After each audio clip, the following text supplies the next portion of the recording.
Halo semuanya, kembali lagi bersama saya Pujianto, dan di video ini saya mau sharing tentang durasi video yang ideal untuk konten YouTube kita, khususnya untuk pemula.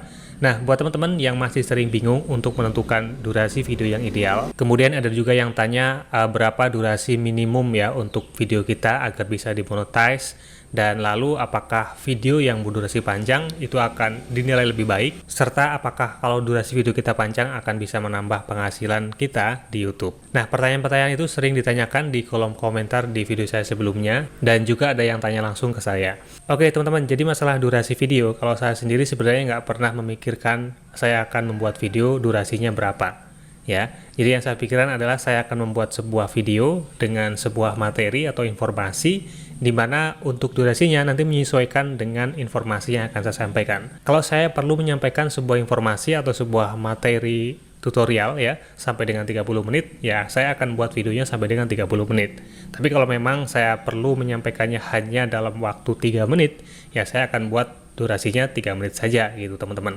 Dan teman-teman mungkin tahu di video-video saya ya, saya nggak terlalu banyak berbahasa basi. Itu memang sengaja ya, saya ingin memberikan video yang langsung kepada isi materinya atau informasi yang ingin saya sampaikan. Nah, mungkin ada juga video-video yang sengaja di awal dengan banyak bahasa basi ya, dengan intro yang panjang itu untuk memperpanjang durasi video. Nah, untuk pertanyaan apakah ada batas minimum untuk bisa dimonetize? Jadi teman-teman sebenarnya nggak ada ya. Kalau untuk batas minimum video yang bisa dimonetize atau bisa didaftarkan ke YouTube Partner Program, itu nggak ada batas minimumnya.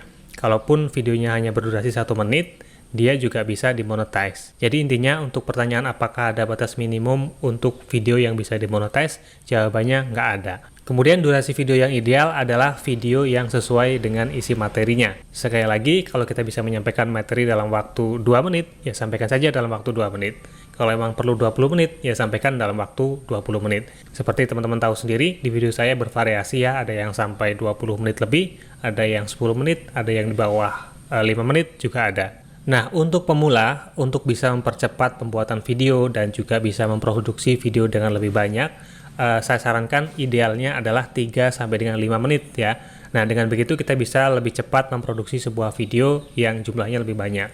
Nah, misalnya teman-teman nih punya video dengan durasi 5 menit, tapi ada 10 video ya, itu akan lebih baik daripada teman-teman membuatnya dalam satu video yang berdurasi 50 menit.